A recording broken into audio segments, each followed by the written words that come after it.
Welcome to GoldSilver Pros. Silicon Valley Bank has collapsed and federal regulators have taken control. Try and stem any sort of contagion effect. Impacting tech startups, leaving customers in limbo. Raising concerns about the broader economy. If we hadn't been driving our economy with easy money and then trying to really quickly undo that, we wouldn't be having these problems now.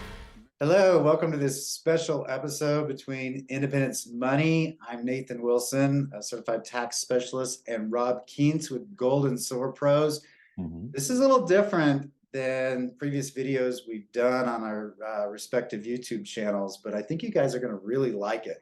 It's a documentary on the age of easy money, a little bit of historical references on how we got into this problem, and what you can expect going into this new age in our future. Awesome. Look forward to it. Well, thanks for joining us, Rob. You got a chance to watch this video, didn't you? I did, and it's a really good expose on the history of money in the United States, specifically around the dollar era and how it came into place and the factors that affected it, and also how that era is sort of played out. And I think there are a lot of revelations in the video that people maybe now are just waking up to, as we've had recent bank failures and things. And I think people will be maybe more receptive to this now than they would have been 5 or 10 years ago, prior to the last recession and what we've seen lately. So I think it's a really good documentary put out by PBS. I think it's got a lot of good points that we're going to go through. Americans can rest assured that our banking system is safe. In a special Frontline investigation, we're now facing a world of many potential outcomes. The inside story of an age of easy money. Every financial function had failed, and we had to restore them. Did you think it was a radical policy? I most certainly did think it was a radical policy. The Fed inject money into the economy, fueled by recent government stimulus programs. When the Fed changes to the primary engine of economic growth, it's supposed to be our democratic institutions that do that, not the central bank. Yeah, I agree, and I appreciate you sharing your personal experience during that 08, through 10 period. Mine was, if I can share it a little bit, it was a different situation. I had kind of more or less just left corporate and started a finance company in 2007. So yeah, start a finance company in 07 before 08. It was remarkably lucky timing, right? But the other thing was relying on old world strategies. So my dad had given me this book, by Dave Ramsey about, pay off your house. And so I had a fixed mortgage. It was a 15-year mortgage. It was fixed. And like he coached, I was overpaying on it. So I only had 5 years left on my house and about $200,000 worth of equity in that house. And then, my business wasn't doing well. It was 08. And although I had good credit and I had great equity in my house, I learned firsthand, you can't get liquidity out of a house if they're not lending. So that 200 grand of equity was worthless to me. And that's where I kind of really learned paying off your house could put you in a liquidity trap if you don't have that other liquidity. So now, fast forward to now, I definitely make sure I have that liquidity just in traditional checking, but also in gold and silver is another big element of my personal plan. And then I've developed a triple tax protected strategy where the principal is guaranteed, it's tax-free, and I can get about 90% of that account liquid within about 2 to 3 days. Because I'm kind of like you, I'm bracing for this storm that's coming. I don't think this is going to be a simple hiccup, a normal little market correction like we saw in 2020 where, the Fed injects money and it just comes right back. I think this is a big macroeconomic paradigm shift.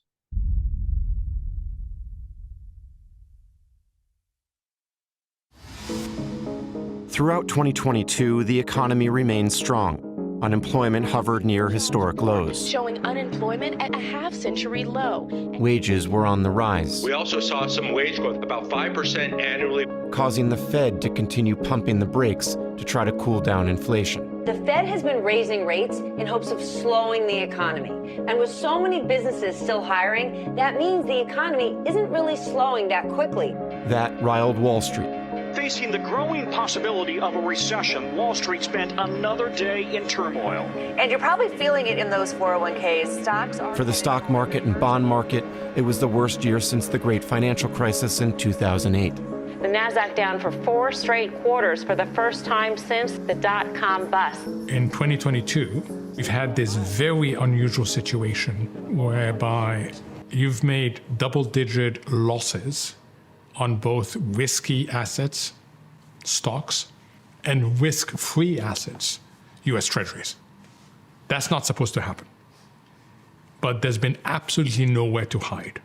That is a big issue for retirement plans, pension systems. No matter how well you diversified your portfolio, there was no risk mitigation in it at all. It was all losses. It was all losses. Yeah, things never happen as fast as we think. It's a slow process, and that's a great segue. So, I mean, I think really from, the first point I want to make on how people can prepare is this is a macroeconomic shift. This could be a once in your lifetime shift. The main thing I want to stress right now is what the next 15 years looks like is going to be nothing like the last 15 years, where you could put money in your 401k and put it in high growth stocks that don't even turn a profit. And those stocks just go to the moon and make you feel rich. And you could buy a house you can't afford and the value of that house goes up and makes you feel rich. And you could buy whatever you want because why not? You're not earning any money and you're checking your savings. Why save? Why not spend? I think that's all going to change. I think we're going to have to get used to a world where more likely than not, we're going to have higher interest rates, which I think is good. It rewards the saver. It helps those that have invested in the right things, not debt-laden companies like I mentioned, and it slows down consumption and especially excess consumption. So I think that could be a good thing. But I think realizing we're living in a different world and it's not going to be the same thing that you did over the last 15 years is going to work. I think that's step number one that the viewers need to embrace. We go through another banking crisis or lending crisis, that liquidity could disappear or dry up or be inaccessible overnight. On the same token, I see the vast majority of investors and baby boomers especially have the largest percentage of their net worth outside of their home in their 401ks. Well, that could not be liquid as well because it's got a 59.5 rule on it.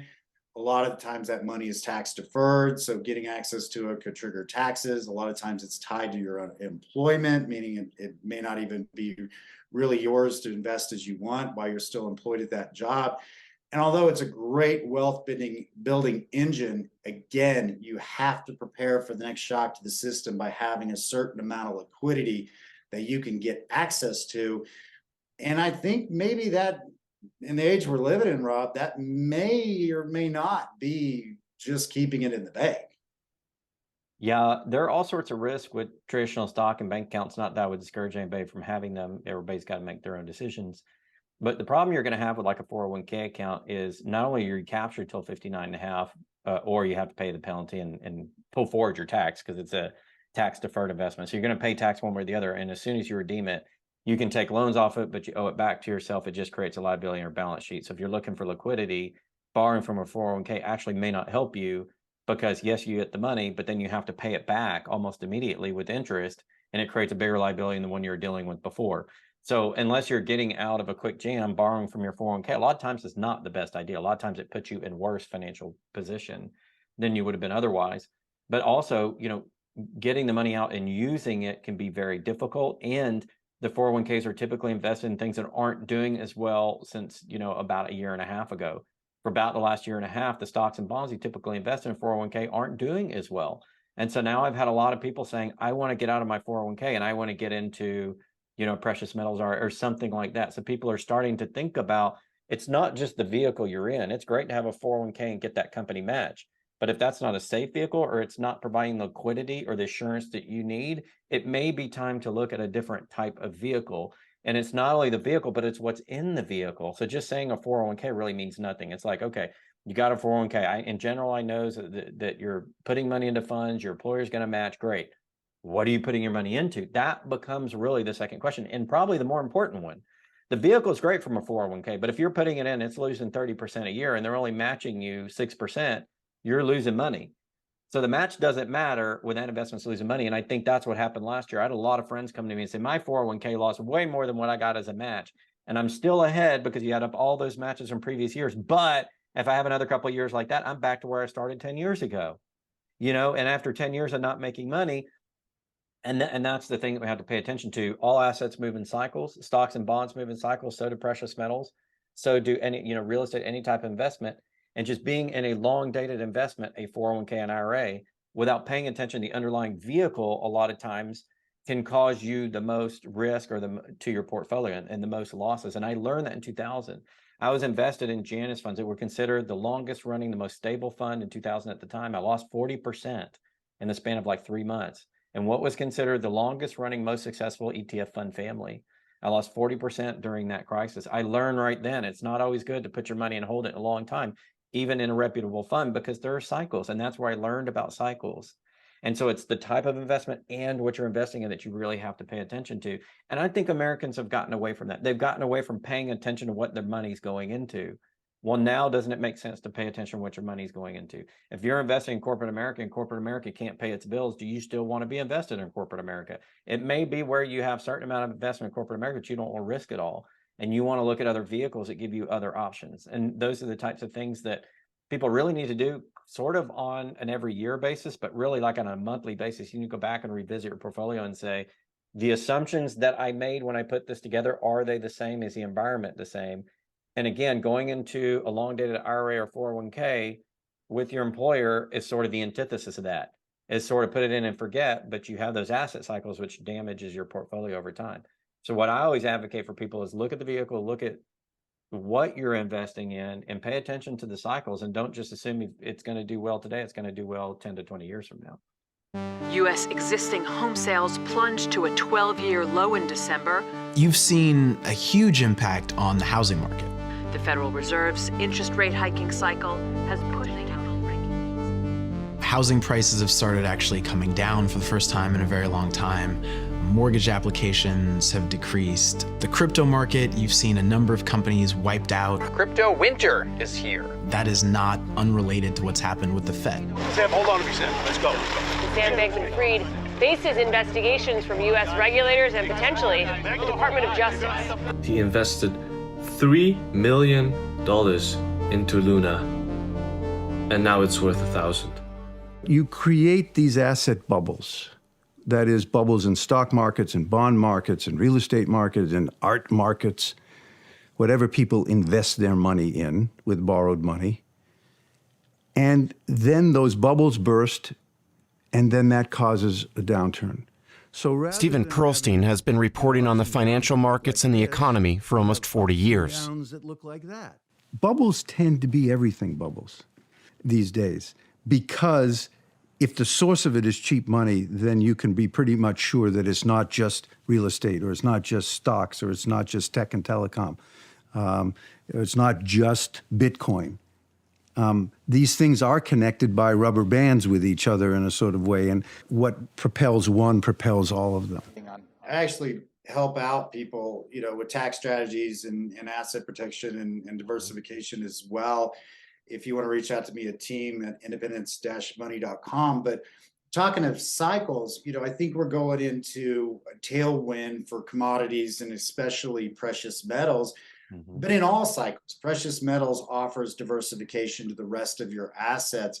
And I've had viewers reach out to me, and it just breaks my heart. They're like, I busted my IRA or my 401k and paid a bunch of penalties and taxes because I really want to get into precious metals. And I'm like, I wish we would have talked first, because under the rules, if you follow the rules correctly, you can buy precious metals, gold and silver. I'm not talking an ETF or a mutual fund. I'm talking physical bullion. You can buy those in a self-directed 401k, an IRA, and a Roth. And that's message number 2 I want to get across the viewers is you can diversify out of traditional investments if done properly, and keep it in the tax code that gives you that retirement protection, as well as you can buy real estate and international. I mean, I know with low interest rates, I think the entire United States is in a real estate bubble. And I found some good diversification real estate options in Central America for a few reasons. One, it's not been a bubble down there. Two, they don't have the lending down there. So a lot of these people are having to save up, for years or a decade, or pool family resources together to buy something in cash. That means that they value that property. They're going to take care of that property, and the prices aren't going to be sky high because people are having to buy in cash instead of leverage. And then again, I think, macro changes. We're having a decline in birth rates. I mean, this has been going on for a couple of decades. And I think there was a recent statistic, Rob, where even less millennials are wanting to have a baby because they're scared of the future, where in Latin America, they have a lot more of a working force of younger generations, and that's going to fuel their economy, as well as the rental market and the purchase market. So I think there's other things that people need to look for under this macroeconomic shift. Now, again, not individual investment advice. These are just things that I've noticed and looked at myself. Right. Yeah. We're not here to offer individual investment advice, but we do like to talk trends, and we like to talk risk, because that's the type of information that can really help you in your own research and figuring out what your next steps are. And certainly, that's valuable information. I think a lot of what was in that documentary, a lot of what we talked about, are talking about those risks. And also, a lot of what we do in education is trying to help people with alternative solutions. Certainly, we mentioned the precious metals are big. There are other ways in which you can invest your money that protects the principal, completely legal, by the way. There's so much in the tax code to promote people putting their money in diversified assets. And if you contact somebody like Nathan, who's done this before, he can follow that program and that strategy to provide you some alternative investments that are completely legal and that are put there on purpose. They're there to incentivize certain types of behavior. That's what the tax code is. It incentivizes behavior that either provides people goods and services, housing, value. The tax code really is there for people that want to provide something for somebody else. So talking about real estate, where you're providing shelter service, it's a tax advantaged investment because we need shelter service. And so the IRS, of course, is going to support that in the tax code. And the way a lot of the tax code is written is to support investment that helps America build and progress. And some of those investments are the types of things that we're talking about, which will get some favorable potential tax treatment, but also diversify your portfolio at a time in which diversification is good. Because if you're sitting in all this stuff that's kind of blowing up right now, and you're just sitting there, you're just losing money every day. And instead, if you can get into things that have a better positive profile, provide you maybe some advantages from a tax perspective, but also from an investment perspective, and fit within those rules, then all of a sudden you've got a really good plan in place. And that's really what it's about. When you go into situations like that, it's about planning. It's about saying, okay, these are the risks that I see. What do I do to then plan out my portfolio the next 5 or 10 years to address some of those risks? So you can still be in some of your 401k and stock and investments, but you've mitigated that with some other moves that you're doing that may provide you, a better options and better overall outcomes going through this transition. And I think that's really the key, is to look at the transition and say, okay, what can I do to kind of prepare myself for what's coming? Less than 5 months after that interview, the Fed would indeed have to step in. In breaking news, the US Federal Reserve has bailed out the Silicon Valley Bank, which had collapsed over the weekend. It enacted emergency measures to shore up the banking system after 2 banks collapsed. This is the biggest bank collapse since the 2008 financial crisis. There are important questions of how these banks got into the circumstance in the first place. We're seeing a potential fragility in the system related to monetary policy.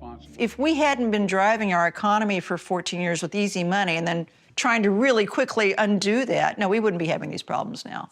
Absolutely not. What should the Fed do? So for a long time, I've advocated that the Fed should be raising rates. But even I believe now they need to hit pause. They've gone too far, too fast. They need to hit pause and assess the impact on the financial system and the economy. It's unclear what the Fed will do next, but just days before the bank failures, Jerome Powell appeared before Congress to answer tough questions about the economy. We actually don't think that we need to see a sharp or enormous increase in unemployment to get inflation under control. I'm looking at your projections. Do you call laying off 2 million people this year not a sharp increase?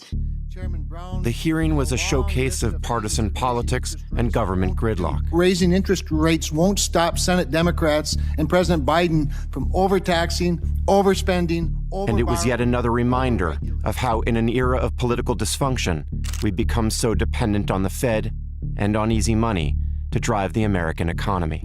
The economy needs to get back into balance, and that will be painful. And if we keep putting off the day of reckoning, we'll just make the day of reckoning a bigger day of reckoning. How do you think we'll look back at this era of easy money? Unfortunately, I think we may look back on it as something of a golden era because, cheap and free money without consequences is great. But in other ways, we will think about it as a lesson for the future, which is that it was a mistake. Yeah, and I think there's two more points I want to make for the viewers on this new shift we're going into. One, I want to talk about insurance companies versus bank, and then the final point we'll wrap up on is what's going to go on with taxes. But if you look at the insurance companies versus the banks, again, going back in history to the Great Depression, who bailed out the federal government as well as the banking system? It was the insurance companies. Mm-hmm. What is the third word in the acronym FDIC? Federal Deposit Insurance Corporation, right? Mm-hmm. Insurance companies are different from banks. One, they don't lend out all of their money, and their solvency is not dependent on those loans getting paid back by individuals and small businesses.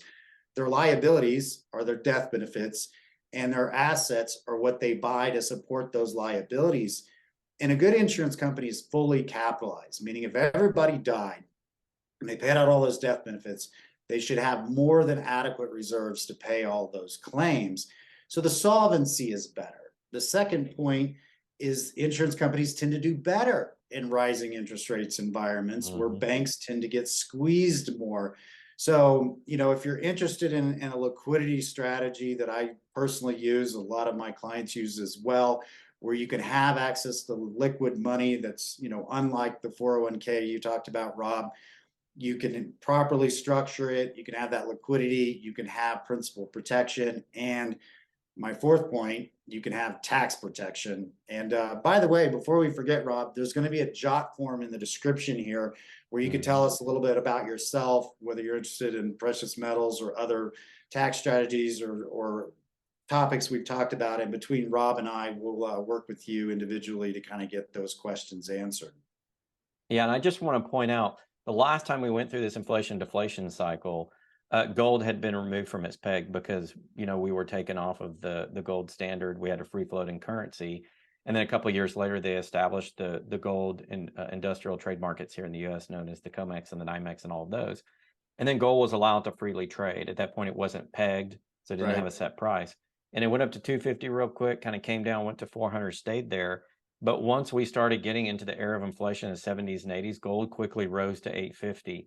When gold rises during eras of inflation, it is the best inflation hedge, over a 5,000-year history. Silver is a little bit more speculative. It can be an inflation hedge, but much more. It's like a more leveraged, younger version of gold, maybe a little bit less stable, maybe younger and better looking and gives you better returns. But a little bit more frothy, if you will. But those metals tend to do really well during periods of inflation. And also during deflation, we have negative interest rates without going into that. So gold tends to do very well during the inflation deflation cycles that we're going into. So that definitely is an investment at which people may want to get interested in and think about adding to their portfolio as well. And a lot of that will be like capital preservation, value preservation, making sure that you're maintaining your lifestyle through tough economic times. It's the main thing. If you listen to Warren Buffett, what he says on investing, first rule is don't ever lose money. Second rule is read the first rule, right?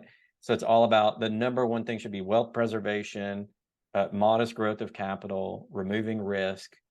And then you start to look at things like growth, but you also want to look at the practicalities of how do you protect yourself against liabilities and things like that. But gold can help in a lot of those ways, and so it could be part of any investment plan during any time and age, but specifically during times like this, gold tends to get really popular. Case in point, I've had people come to me in the last week. It's a hedge fund looking to buy a lot of gold, and they want $150 million of gold, and I'm trying to source $150 million of the gold, and it's actually pretty hard. There is gold out there, but in large quantities, it's not as liquid. And I've even gone to talk to miners about fresh supply and trying to secure this. So big money is moving into gold right now. So if you're looking at the precious metals, just know that market is starting to get tight on the big end. If you're retail, you still have time to get some gold. But if you're looking at any size, that's being taken off the market. And eventually what's going to happen is everybody's going to want to put gold in their portfolio. You've got pension funds, you've got 401ks that are going to want to do it. You've got wealthy family offices. You've got sovereigns that are buying gold, the central banks. So a lot of that gold demand is really getting strong right now. So if you are thinking about doing gold, now is really a good time to do it. But that should be a part of your overall balance strategy. So I recommend people fill out that informational form that's going to be attached to the video. And then, more information can be provided about different options.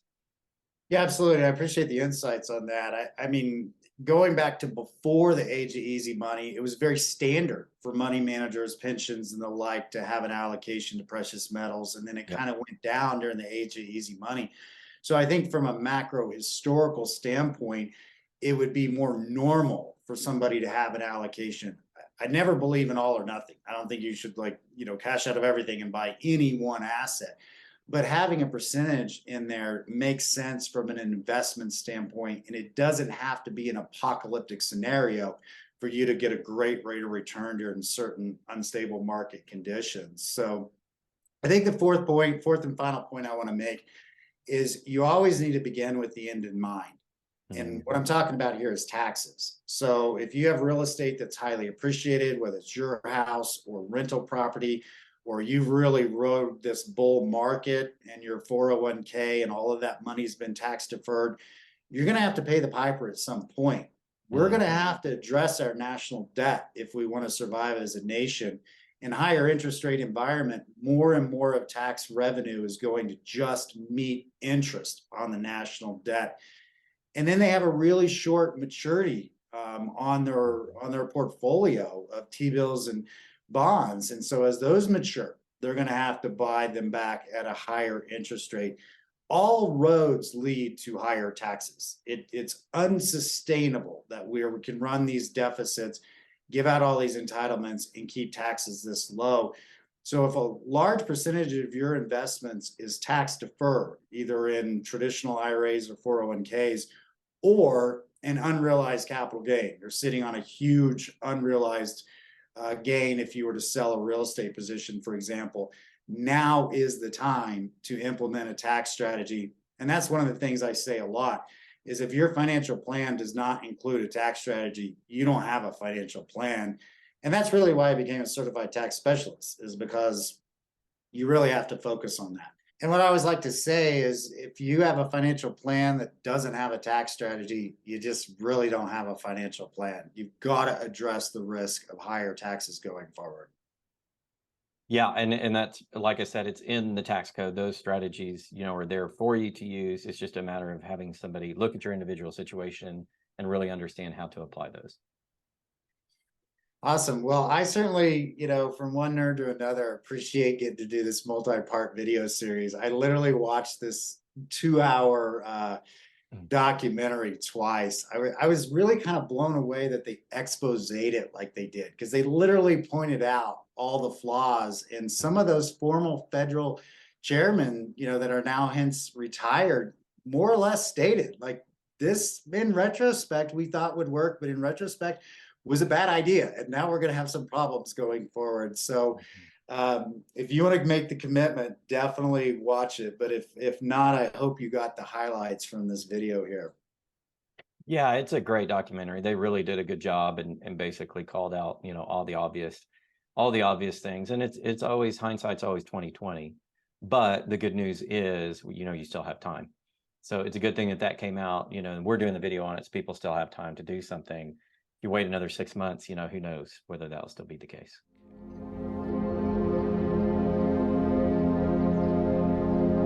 I think that we're going to look back on this era as being totally exceptional historically, and one where we didn't fulfill its potential.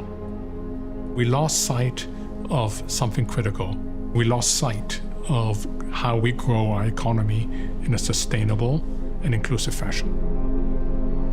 The world of easy money went way too far, way too far. Let's do the other stuff that's needed. The stuff that really promotes genuine, durable, inclusive growth, and not this stuff that creates artificial growth. We are capable of producing that. None of that is in the hands of the Fed. They don't invest in infrastructure. They can't reform the tax system. They can't help labor retraining. This is a political problem. Hey, thanks for watching. We selected these videos just for you. Check them out. And remember, $4.99 a month keeps the lights on and the channel going. So join our GoldSilver Pros supporter membership. We appreciate your support. Keep stacking.